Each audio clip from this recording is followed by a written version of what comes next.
Hello प्यारे बच्चों, इस जन कल्याण चैनल में आपका बहुत बहुत स्वागत है।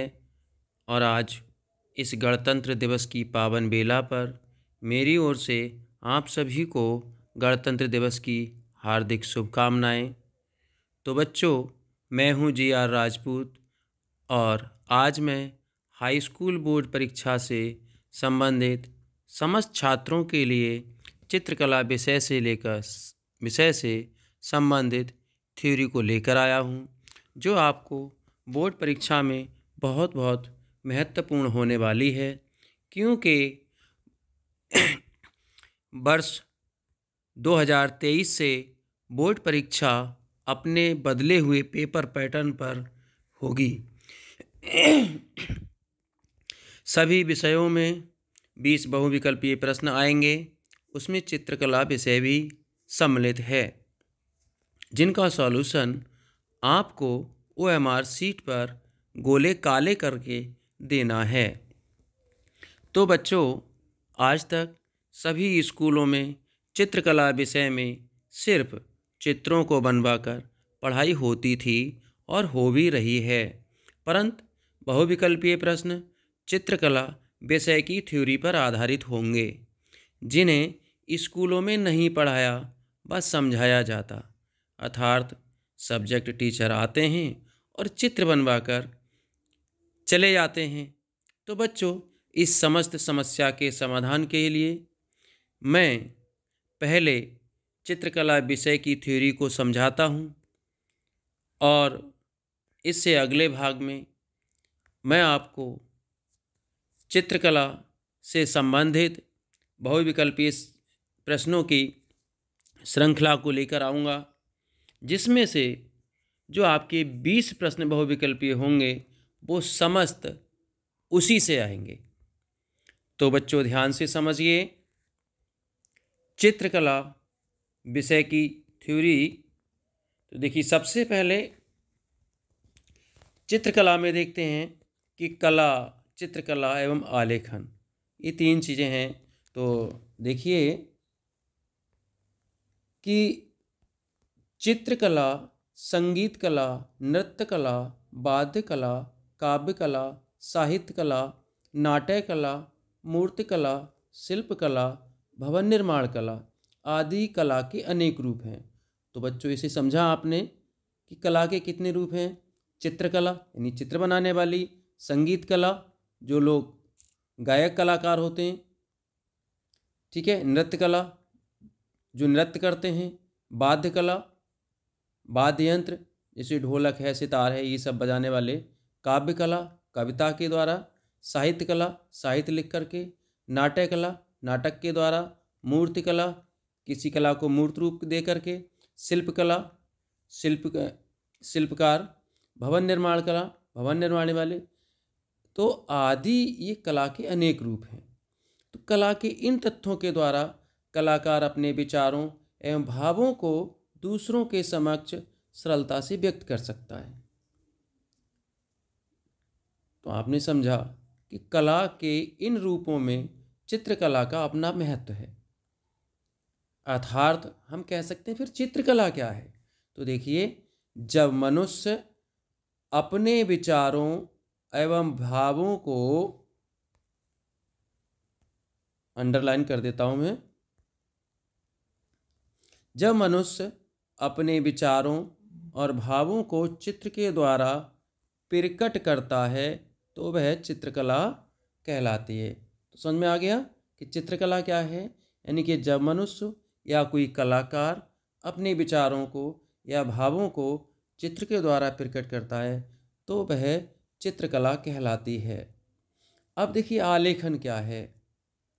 ऊपर तो देखिए कला, चित्रकला एवं आलेखन हेडिंग मोटा पड़ा हुआ है। तो इससे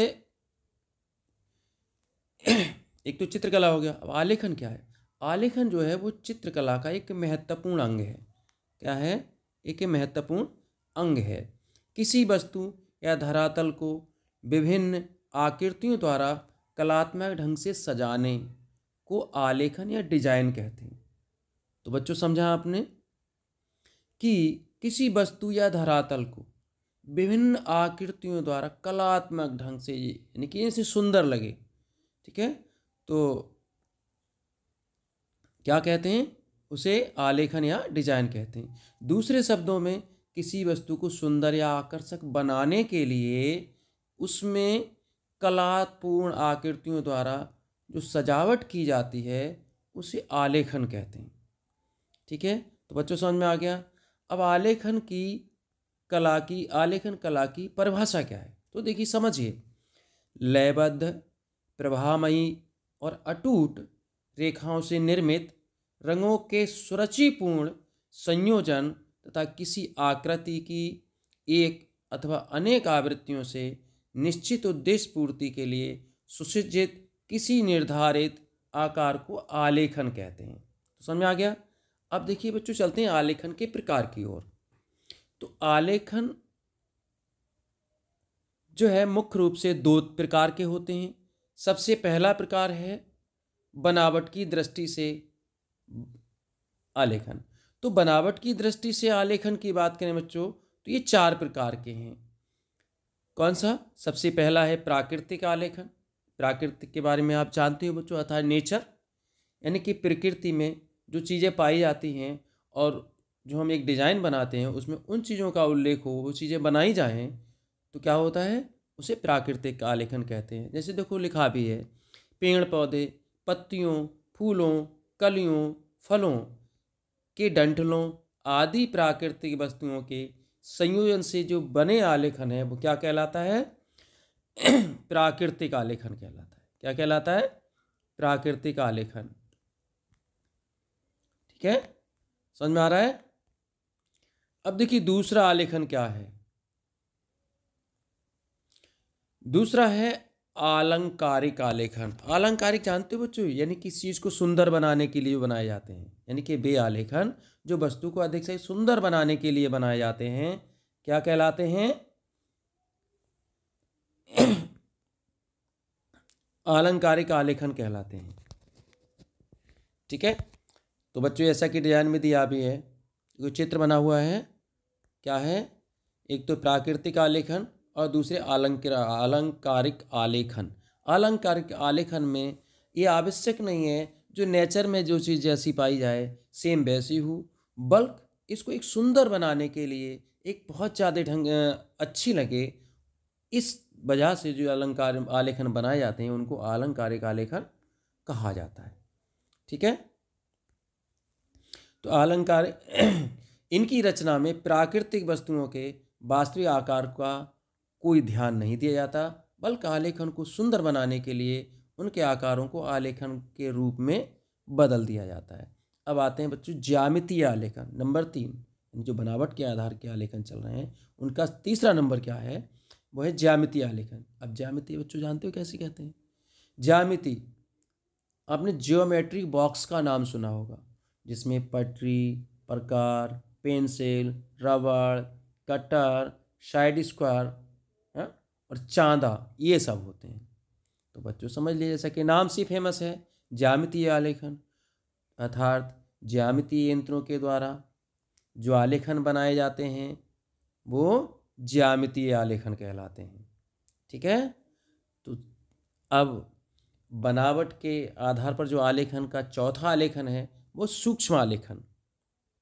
आप कह रहे हो सूक्ष्म आलेखन क्या है, बहुत छोटा होगा? नहीं बच्चों, सूक्ष्म आलेखन जो ऊपर 3 आलेखनों का वर्णन किया, कौन कौन से याद है ना?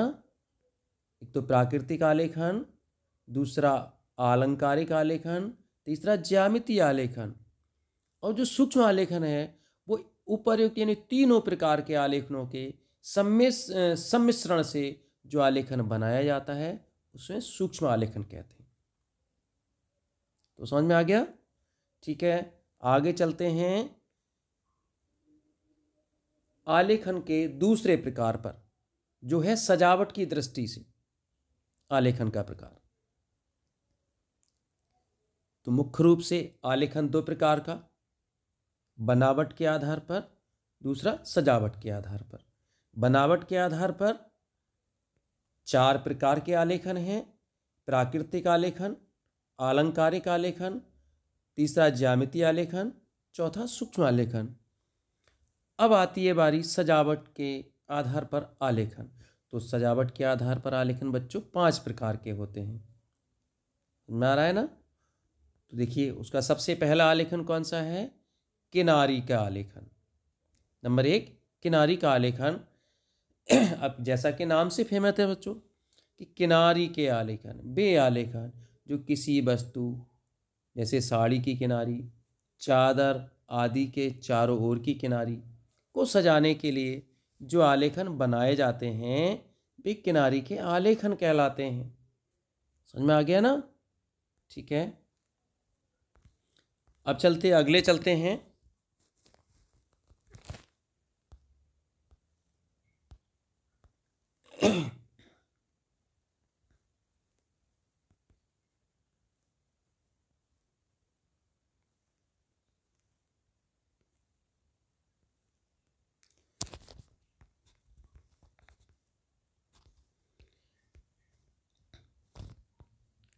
और ये बच्चों ध्यान रखें कि जो आलेखन है अधिकतर किस में बनाए जाते हैं, पता है। किनारी के आलेखन अधिकतर आयत के अंदर बनाए जाते हैं। किसके अंदर, आलेखन के अंदर। और इस प्रकार के आलेखन जो है बेल बूटे पर आधारित होते हैं और उनकी आवृत्ति बार बार होती रहती है। आपने देखा होगा जैसे साड़ी की किनारी है तो उसमें एक आयत में आलेखन बने होगा और वो पूरी किनारी पर उसकी वही आवृत्ति होती रहती है। अगर एक फूल किसी आयत में बना है तो वही फूल आगे पूरे में बनता रहता है। ठीक है, नंबर 2 है कोने के आलेखन। ये भी नाम से फेमस है। वे आलेखन जो किसी वस्तु के चारों कोनों को सजाने के लिए बनाए जाते हैं कोने के आलेखन कहलाते हैं। और कोने के आलेखन जैसा कि बच्चों आप समझदार भी हैं क्योंकि हाई स्कूल की कक्षा में पढ़ रहे हैं, तो अब कोने से मतलब जानते हैं आप कि कोना कैसा होता है, एक त्रिभुजाकार होता है। इसलिए जो कोने के आलेखन हैं वो अधिकतर त्रिभुज में बनाए जाते हैं। और इस प्रकार के आलेखन में इकाई को एक या 2 बार दोहराकर बनाते हैं। ठीक है, नंबर 3 आता है केंद्र के आलेखन। केंद्र भी आप जानते हैं, यानी वे आलेखन जो वस्तु के केंद्र को सजाने के लिए बनाए जाते हैं। यानी कि केंद्र कहाँ होता है बच्चों, बीच में।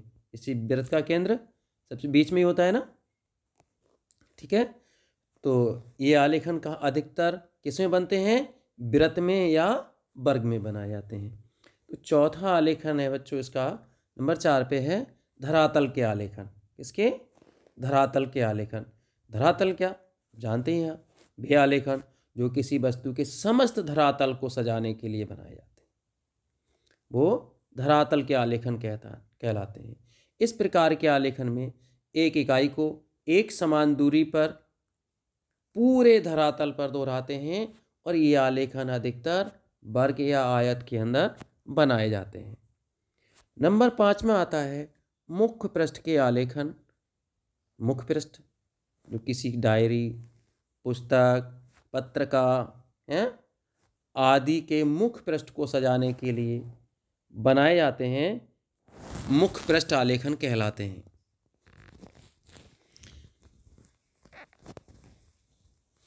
अब देखिए आलेखन के प्रकार कंप्लीट हुए। अब बारी आती है आलेखन की इकाई और उसकी आवृत्ति की। आखिर आलेखन की इकाई क्या है उसे ध्यान से समझिए। आलेखन बनाने के लिए एक निश्चित आकार की आवश्यकता होती है या एक निश्चित आलेखन बनाने के लिए एक निश्चित आकार दिया जाता है। वो आकार कैसा होता है बच्चों, या तो है आयत होगा या वर्ग होगा या वृत्त होगा या अर्धवृत्त होगा या त्रिभुज होगा। तो इस प्रकार के को आलेखन की उपयोगिता के अनुसार कुछ भागों में 2, 3 या 4 भागों में बांट लेते हैं। जैसे आयत बनाया, कभी के आपके टीचर्स ने बनवाया भी होगा। एक आयत बनाते हैं और उस बीच के 2 भाग कर देते हैं या 3 कर देते हैं या 4 भाग कर देते हैं। एक भाग में डिजाइन बना दिया और आपसे कह दिया कि आपको बाकी इसी तरह की सेम डिजाइन बाकी भागों में बनाना है। तो ठीक है, समझ में आया बच्चों।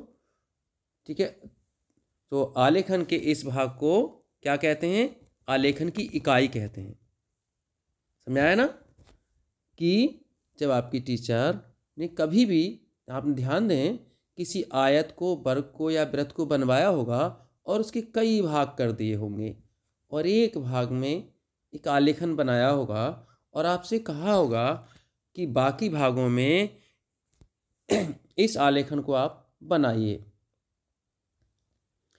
तो बच्चों, जो आलेखन के उस भाग को क्या कहा जाता है? आलेखन की इकाई कहा जाता है। अब बारी आती है आवृत्ति। आवृत्ति, जैसा कि आप जानते हैं, आवृत्ति का मतलब पुनरावृत्ति अर्थात दोहराना। तो आलेखन को पूरा करने के लिए इकाई में बने आलेखन को ट्रेसिंग कागज पर बी पेंसिल से उतार कर आलेखन के अन्य भागों में पुनरावृत्ति करते हैं। इनकी पुनरावृत्ति की क्रिया को आवृत्ति कहते हैं। तो समझ में आ गया बच्चों? चलिए अब पुनरावृत्ति करते हैं किससे? ट्रेसिंग पर। तो ट्रेसिंग पर पेंसिल कौन सी होती है? B pencil. ध्यान रखिएगा बच्चों, क्योंकि जो बहुविकल्पी प्रश्न होंगे उनमें सब में इसी में से आएगा। अब मैं आगे इसके प्रश्नों की श्रृंखला भी दे दूंगा, चिंता मत करिए, लेकिन फिर भी आप समझते रहिए। और इकाई को ट्रेस करने की विधि क्या है ये भी समझ लीजिए। देखिए, आलेखन के एक भाग में निर्दिष्ट पुष्पों, कलियों और पत्तियों के सुंदर संयोजन में इकाई की रचना करने के बाद उसके ऊपर ट्रेसिंग पेपर जानते हैं आप ना, चिकना पारदर्शी जो कागज़ होता है, रखकर संपूर्ण इकाई को सावधानीपूर्वक 28 यानी कि 2B या 3B पेंसिल से ट्रेस कर लीजिए। किससे? 2B या 3B पेंसिल से ट्रेस कर लीजिए। ये जो मैंने ऊपर B पेंसिल बताई थी ना, ये उसी के ही रूप हैं। फिर इकाई के ट्रेस वाले पेपर को पलटकर दूसरे भाग पर सही रखिए। इसके बाद ट्रेसिंग पेपर को बाएं हाथ से पकड़कर दाहिने हाथ से हाई पेंसिल कौन सी? H चलाते हुए इकाई को बनाइए। इस प्रकार आपका ट्रेस स्पष्ट रेखाओं में पहले जैसा कागज पर उतर आएगा। ध्यान रहे, ट्रेसिंग पेपर जरा भी हिलने ना पाए और आलेखन का कोई भाग छूटने ना पाए। नाखून के अग्रभाग किसी हाई वस्तु, चाबी या सिक्के से ट्रेस पेपर पर रगड़कर भी ट्रेस कर सकते हैं। अब देखिए, आलेखन की बाह्य रेखाएं खींचने की विधि क्या है। आलेखन में उभार लाने हेतु, जिसे स्पष्ट दिखाई दे ना, आकृतियों की सीमा गहरी रेखा द्वारा बनाई जाती है।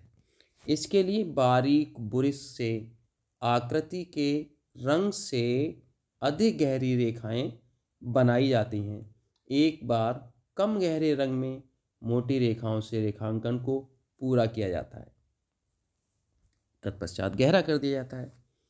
अब देखिए, आलेखन रचना हेतु आवश्यक सामग्री क्या चाहिए आपको, ये भी समझ लीजिए। तो सबसे नंबर 1 में पेंसिल, क्योंकि बिना पेंसिल के तो आप कुछ बना ही नहीं सकते। अब ड्राइंग के लिए पेंसिल कौन सी यूज़ करना है? HB पेंसिल यूज़ करना है। कौन सी? HB। और ट्रेसिंग पेपर द्वारा आकारों को खींचने के लिए कौन सी पेंसिल यूज़ करनी है? B या 2B पेंसिल का प्रयोग करना है। ठीक है, समझ में आ रहा है ना? ध्यान रखिएगा। नंबर दूसरी सामग्री है रबड़। अब कहीं गलत हो जाता है तो बिना रबड़ के हम मिटा भी नहीं सकते, तो इसलिए उसको मिटाने के लिए हमें क्या चाहिए? रबड़ चाहिए। नंबर तीसरा है ड्राइंग बोर्ड। में पेंसिल हो गई, रबड़ हो गई। अगर हमारे ड्राइंग बोर्ड नहीं तो हम बनाएंगे काहे पर? किस चीज़ पर बनाएंगे? तो देखिए, ड्राइंग बोर्ड हमारा होना कैसा चाहिए, किस लकड़ी का होना चाहिए? ड्राइंग बोर्ड का जो है एक मुलायम और हल्की लकड़ी का होना चाहिए। सॉरी। नंबर 4 है रंग। हम ड्राइंग जब बनाएंगे तो हमें रंग भी चाहिए ना। तो रंग कैसा होना चाहिए? कागज़ पर प्रयोग करने के लिए अपारदर्शी पोस्टर कलर तथा पारदर्शी जल रंग उपयुक्त रहते हैं। ध्यान रखिएगा, कागज़ पर प्रयोग करने के लिए अपारदर्शी पोस्टर कलर तथा पारदर्शी जल रंग उपयुक्त रहते हैं। नंबर 5 है झाड़न। समझ में आ रहा है? इसे बनाते बनाते किसी ड्राइंग को कुछ गंदा सा दिखाई तो हम क्या करेंगे, एक साफ रुमाल से या जो चपटा ब्रश आता है ना, चपटा ब्रश, उससे उसको झाड़ देंगे, यानी सफाई कर देंगे। ठीक है, तो ये थ्योरी है। और इससे आगे चलते हैं बच्चों, जो कि बहुत मोस्ट इम्पॉर्टेंट होने वाली है।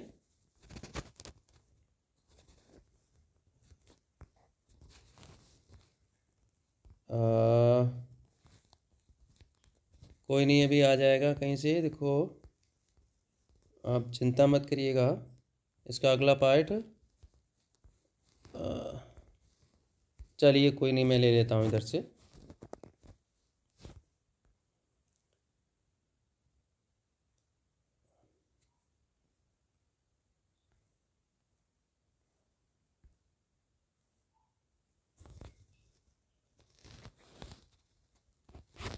तिरछा क्यों हो रहा है भैया?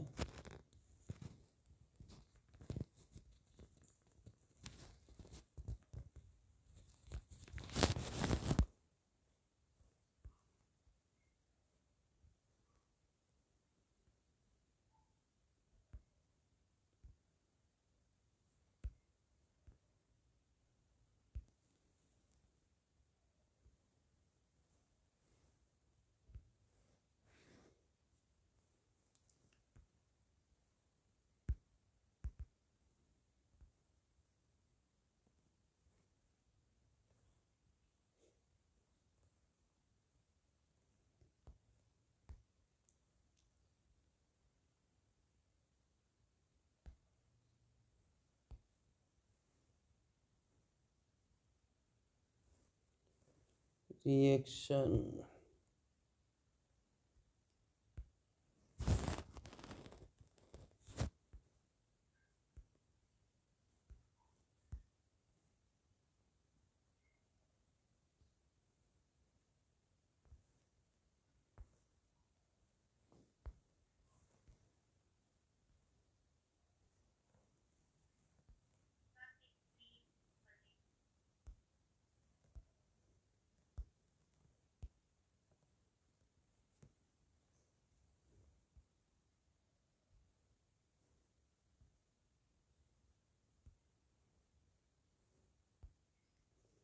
क्या हो गया इसमें यार?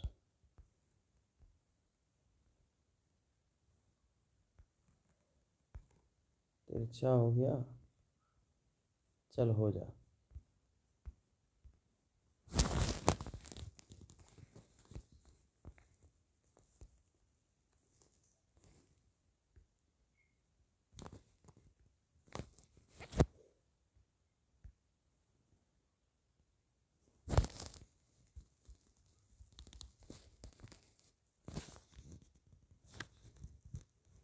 चलिए कोई नहीं। आगे रंगों का ज्ञान और महत्व देखिएगा। रंगों का आलेखन में बड़ा महत्व है। सुंदर से सुंदर चित्र भी गलत होने रंगों के प्रयोग से भद्दा प्रतीत होता है, और साधारण से साधारण चित्र भी अच्छे रंगों के प्रयोग से सुंदर और आकर्षक लगता है। अतः चित्र में रंगों का एक विशेष महत्व है। प्रत्येक छात्र छात्राओं को रंगों का पूर्ण ज्ञान अति आवश्यक है। रंगों के पूर्ण ज्ञान के बिना उसका सही प्रयोग संभव नहीं है। तो आगे देखते हैं बच्चों, रंगों के प्रकार। आप तो कह रहे हो रंग तो बहुत तरह के होते हैं, लाल होता है, नीला होता है, पीला होता है, काला होता है, हरा होता है। नहीं बच्चों, रंग मुख्य प्रकार से दो प्रकार के होते हैं। रंग मुख्य रूप से दो प्रकार के होते हैं। एक होते हैं प्रारंभिक रंग, जिन्हें हम मूल रंग या मुख्य रंग कहते हैं। दूसरे होते हैं द्वितीयक रंग, जिन्हें हम गौण रंग भी कहते हैं। तो आगे जानते हैं प्रारंभिक रंग आखिर क्या हैं। प्रारंभिक रंग जैसा कि नाम से प्रसिद्ध है, जो पहले आते हैं वो प्रारंभिक रंग कहलाते हैं। वह हैं कौन से? लाल, नीला और पीला। ये तीन हमारे प्रारंभिक रंग हैं। अब प्रारंभिक रंग क्यों है? क्योंकि इसमें किसी दूसरे रंग की मिलावट नहीं होती। ठीक है। अगला दूसरा है द्वितीयक रंग या गौण रंग। इनके अंतर्गत वे रंग आते हैं जो मुख्य रंगों को एक दूसरे से मिलाने पर तैयार होते हैं। जैसे लाल और नीले को मिलाने पर कौन सा रंग बनता है? बैंगनी। कौन सा बनता है? बैंगनी। ठीक है। लाल और नीला मिलाने पर बैंगनी रंग बनता है।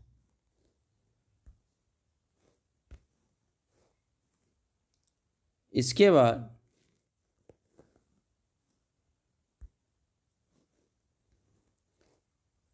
नीला और पीला मिलाने से हरा बनता है। ध्यान रखिएगा बच्चों, नीला और पीला मिलाने से हरा बनता है।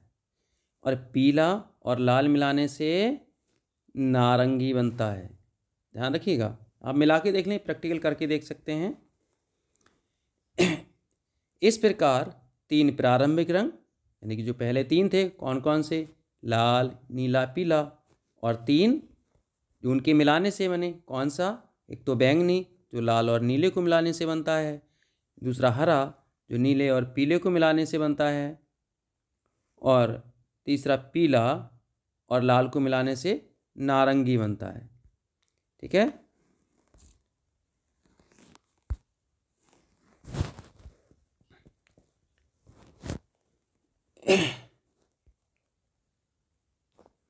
और ये जो रंग हैं, ये 3 प्रारंभिक रंग और 3 गौड़ रंग, यानी जो मिलाकर के बनते हैं, ये क्या कहलाते हैं? आदर्श रंग कहलाते हैं। क्या कहलाते हैं? आदर्श रंग।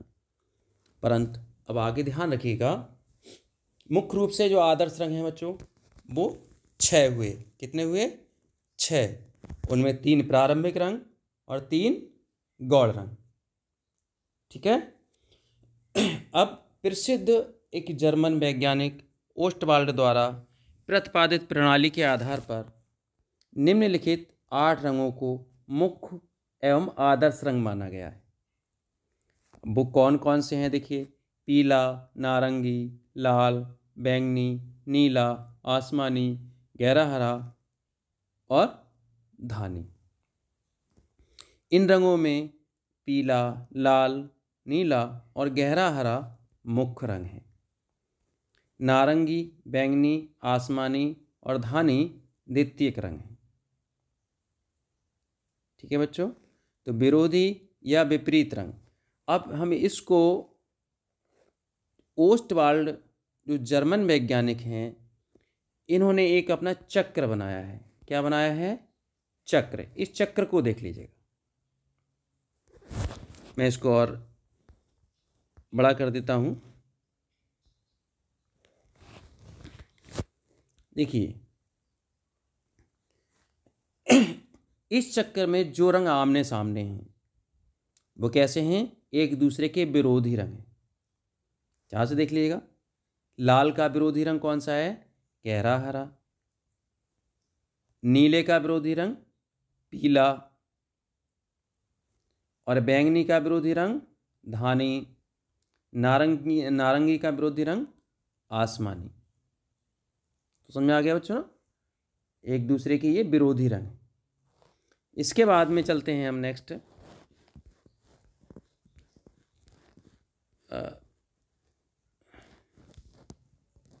विरोधी रंग। आगे आते हैं समान रंग। तो ओस्टवाल्ड के 8 आदर्श रंगों के चक्र में पास पास के कोई 3 रंग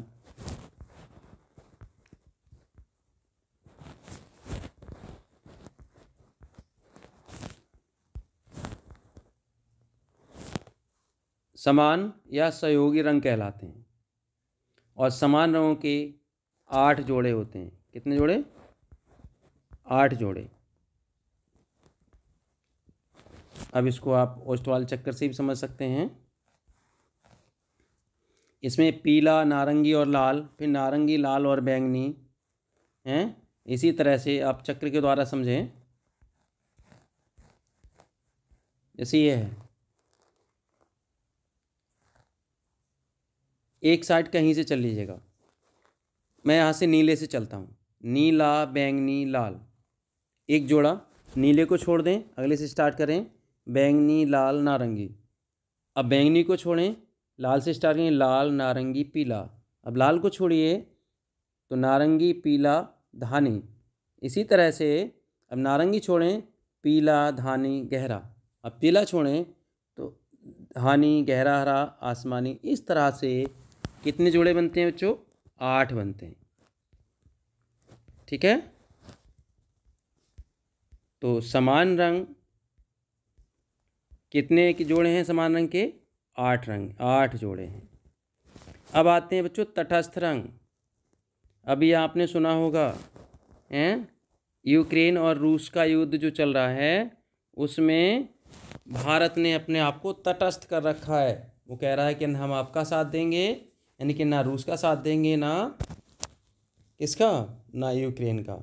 हम किसी को अपनी सेना मुहैया नहीं कराएंगे, ना हम किसी को हथियार मुहैया कराएंगे। ठीक है, अब से पहले विश्व युद्ध हुआ था तब भी भारत ने अपने आप को तटस्थ कर लिया था। तटस्थ का मतलब जानते हैं ना बच्चों, कि अपने को अलग करना। तो ये थी, इसी तरह से रंगों में भी ऐसे रंग हैं जो अपने आप को तटस्थ कर लेते हैं, वो अपने आप को सबसे अलग करते हैं। ना वो लाल के साथ हैं, ना पीले के साथ हैं, ना हरे के साथ हैं। तो वो रंग कौन से हैं अब आपको समझ रहे होंगे, मन में आ रहा होगा आखिर ऐसे रंग कौन से जो रंग ही नहीं है, अपने आप को अलग कर रहे हैं। तो वो हैं बच्चों काला और सफ़ेद रंग। ये 2 रंग तटस्थ रंग कहलाते हैं, अर्थात इनको रंग नहीं माना जाता। इन रंगों को अन्य रंगों के साथ प्रयोग करने पर हम अनेक प्रकार के रंग तैयार कर लेते हैं। वैसे इनका प्रयोग किसी रंग को हल्का या गहरा करने के लिए किया जाता है। अब बच्चों आता है आगे गरम तथा ठंडे रंग। तो इसकी दृष्टि से बच्चों ये 2 प्रकार के हैं, एक तो गरम रंग और दूसरा है ठंडे रंग। गरम रंग कौन सा है? तो बच्चों रंगों में गरम रंग जानते हैं ना। अब इसको ऐसे समझ सकते हैं, कहीं अगर युद्ध हो रहा हो तो युद्ध में क्या होता है? युद्ध किसे कहते हैं? जहाँ झगड़ा होता हो उसी को युद्ध कहते हैं। और झगड़े में क्या होता है? लाठी डंडे चलते हैं, बंदूकें चलती हैं। उससे क्या होता है? व्यक्तियों को चोटें लगती हैं। चोटें लगती हैं तो क्या होता है? खून निकलता है, हैं? तो खून क्यों निकला? खून का रंग कैसा होता है? लाल। तो इसे गर्म रंग का क्यों कहा गया? क्योंकि किसी के अंदर गर्मी बढ़ने से, या कह सकते हैं, खैर आई जोक, कोई बात नहीं। तो जो गरम रंग है वो लाल रंग है। कौन सा रंग है? लाल रंग। यानी लाल रंग को हम गरम रंग कहते हैं। और या हम कह सकते हैं वे रंग गरम कहलाते हैं जिनमें लाल रंग मिला होता है। ठीक है, ठंडे रंग। ठंडे रंग कौन से हैं? ठंडा रंग है वो एक नीला रंग है। या कह सकते हैं वे रंग ठंडे रंग कहलाते हैं जिनमें नीला रंग मिला होता है। अब पूछ रहे हो कौन कौन से में? तो नीला रंग बच्चों, नीला जो है, आसमानी, हरा और धानी, इन सब में क्या होता है? नीला रंग मिला होता है, इसलिए ये सारे रंग ठंडे होते हैं। और गर्म रंग कौन कौन से हैं? पीला, नारंगी और बैंगनी, इन सब में क्या होता है? लाल रंग मिला होता है। ठीक है, तो बच्चों अगले चलते हैं, अगले पेज की ओर। बस थ्योरी लास्ट होने वाली है।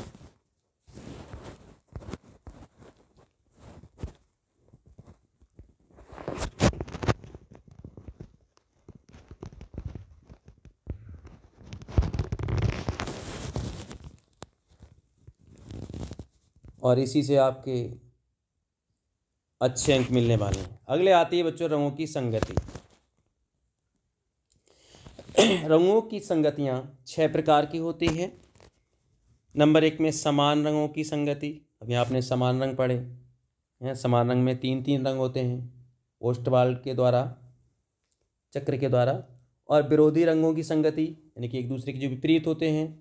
मध्यवर्ती रंगों की संगति, जो मध्य में होते हैं। एकांकी रंगों की संगति। 5वां मंदभूत रंगों की संगति।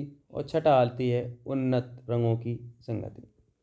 आलेखन के रेखांकन के बाद उसमें रंगों के प्रयोग की आवश्यकता होती है, क्योंकि रंगों के कारण ही आलेखन में सुंदरता एवं आकर्षण आता है। नवीन पाठ्यक्रम के अनुसार आलेखन केवल एक पूर्ण इकाई द्वारा तैयार कर उसमें कम से कम 3 रंगों का प्रयोग करना है। तो बच्चों ध्यान से समझिए, कभी आ जाए कि पूर्ण इकाई द्वारा तैयार किए गए आलेखन में कितने रंगों का प्रयोग किया जाता है, तो कम से कम 3 रंगों का प्रयोग किया जाता है। इससे आगे देखिए, इसलिए आलेखन में भरने से पूर्व छात्रों को पृष्ठभूमि यानी कि धरातल और आलेखन के अलग अलग रंगों का चुनाव करना चाहिए। ठीक है, आलेखन में रंग भरने की विधि को समझ लीजिए। रंगों का उचित अध्ययन करने के बाद छात्र छात्राएं सबसे पहले पृष्ठभूमि यानी बैकग्राउंड धरातल के लिए रंग तैयार करें, और इसके लिए पहले प्लेट में सफ़ेद रंग घोलें और उसके बाद जो रंग बनाना हो उस रंग की थोड़ी मात्रा सफ़ेद रंग में मिलाएं। जब आपके मन का रंग तैयार हो जाए यानी कि आपको अच्छा लगने लगे तभी आप प्रयोग करें, अन्यथा उसमें रंग की मात्रा को और मिलाकर प्रयोग करें। यदि पृष्ठभूमि में हल्का रंग भरना हो तो संपूर्ण आलेखन में एक साथ रंग भर सकते हैं, और यदि पृष्ठभूमि में गहरा रंग भरना हो तो गहरे रंग में बहुत थोड़ा सफ़ेद रंग मिलाकर बनाएं। फिर पृष्ठभूमि में इस प्रकार भरें कि रंग अलंकारों पर ना लगे। अलंकार जानते हैं बच्चों, यानी कि इसमें हमने फूल, पत्ती या पक्षी, बतख जो भी डिजाइन बनाए हो उस पर ना लगे। अगर यदि हम क्या करते हैं, पृष्ठभूमि को गहरा भरते हैं तो, हल्का भरते हैं तो कोई बात नहीं, पूरे धरातल को आप एक साथ रंग सकते हैं। अब पृष्ठभूमि में हल्का रंग भरने के लिए बात आती है किस नंबर का पुरुष चाहिए, तो बच्चों पृष्ठभूमि में हल्का रंग भरने के लिए हमें 7 या 8 नंबर का पुरुष चाहिए, और गहरी पृष्ठभूमि के लिए हमें 3 या 4 नंबर का पुरुष प्रयोग करना होता है। चलिए आगे चलते हैं। आलेखन में फूल, पत्ती, कली और टहनियों के लिए जिस रंग का प्रयोग करना हो उसमें 3 गुना सफ़ेद रंग मिलाकर तैयार करें, और यदि फूल का रंग लाल है तो सफ़ेद रंग में बहुत कम मात्रा में लाल रंग मिलाकर हल्का गुलाबी रंग तैयार करें, और 3 नंबर के ब्रश से फूल और कली के अंदर भरें। फिर गुलाबी रंग में कुछ लाल रंग और मिलाकर गहरा रंग बनाएं। अब नंबर 2 के ब्रश से फूल और कली के बाहरी रेखाओं को मोटे मोटे रूप में बनाएं। समझ आया बच्चों? जो हमें फूल और कली है तो उसको तो हमें किस नंबर से रंगना है, 3 नंबर ब्रश से, परंतु गुलाबी रंग और कुछ लाल रंग को मिलाकर गहरा रंग बना लें। और अब जो उसकी कली और फूल है उसकी बाहरी रेखाओं को मोटे मोटे रूप से बनाने के लिए हमें 2 नंबर ब्रश का प्रयोग करना है। फिर लाल रंग से 0 नंबर ब्रश से आकृतियों की बाहरी रेखाओं पर बहुत ही बारीक लाइन तैयार करनी है। इस प्रकार पत्तियों, टहनियों को रंगने में हरे रंग का प्रयोग करना है। ठीक है, तो ध्यान रखिए बच्चों, रंग भरते समय पहले हल्का रंग बाद में गहरा रंग भरना चाहिए। किसी रंग को गहरा करने के लिए उस रंग में काला, कत्थई, नीला या हरा रंग मिलाकर आवश्यकता के अनुसार गहरा रंग तैयार कर सकते हैं।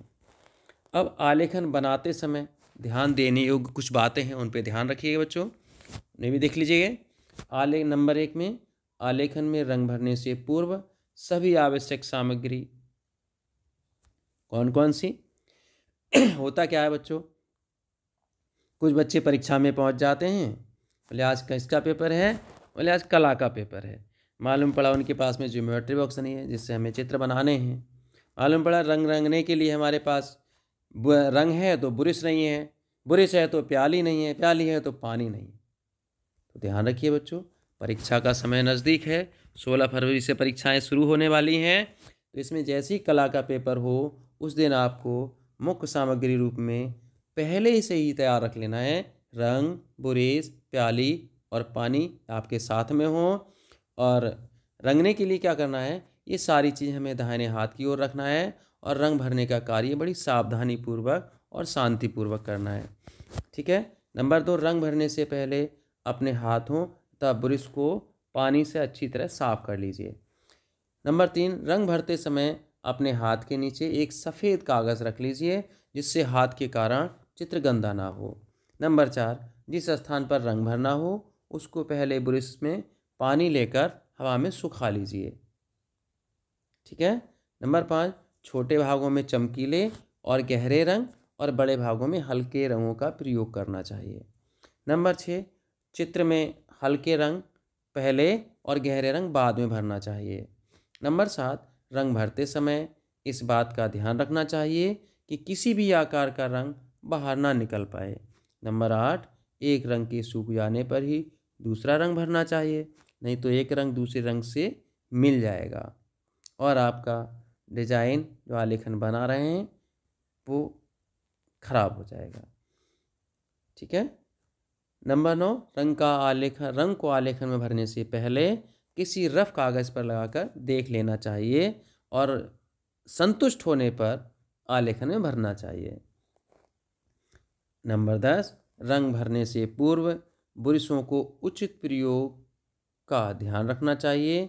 छोटे स्थान के लिए 1 या 2 नंबर, तब बड़े स्थान के लिए 3 या 4 नंबर का ब्रश प्रयोग करना चाहिए और पृष्ठभूमि के लिए 7, 8 या 9 नंबर के ब्रश का प्रयोग करना चाहिए। तो ये थी बच्चों आलेखन से संबंधित थ्योरी। इसी से आपको 10 प्रश्न मिलेंगे, ये निश्चित है, इससे कहीं बाहर नहीं जाएंगे। और आगे बहुविकल्पीय प्रश्नों की श्रृंखला मैं अगले भाग में दे दूंगा। तो बच्चों हमारी वीडियो कैसी लगी? अच्छी लगी हो तो इसे लाइक करें और ज़्यादा से ज़्यादा बच्चों को शेयर करें जिससे उनको भी इसका लाभ मिल सके, क्योंकि कला के संबंध में आप सब जानते हैं कि टीचर आते हैं और चित्र बनवाते हैं और चले जाते हैं, थ्योरी नहीं पढ़ाते। जबकि बोर्ड परीक्षा में या किसी कंपटीशन में 1-1 नंबर बड़े मायने रखता है, तो इसका उनको भी लाभ मिल सके, तो इसलिए इसको ज़्यादा से ज़्यादा शेयर करें और हमारे चैनल को सब्सक्राइब कर घंटी के बटन को दबाना ना भूलें, जिससे आने वाली अगली वीडियो आप तक पहुंचती रहे। और यदि आप इस थ्योरी को PDF के रूप में चाहते हैं तो मैं अपने डिस्क्रिप्शन बॉक्स में उसका लिंक दे दूंगा, उस PDF का, वहाँ से आप डाउनलोड भी कर सकते हैं। तो ठीक है बच्चों, आज के लिए इतना ही। जय हिंद।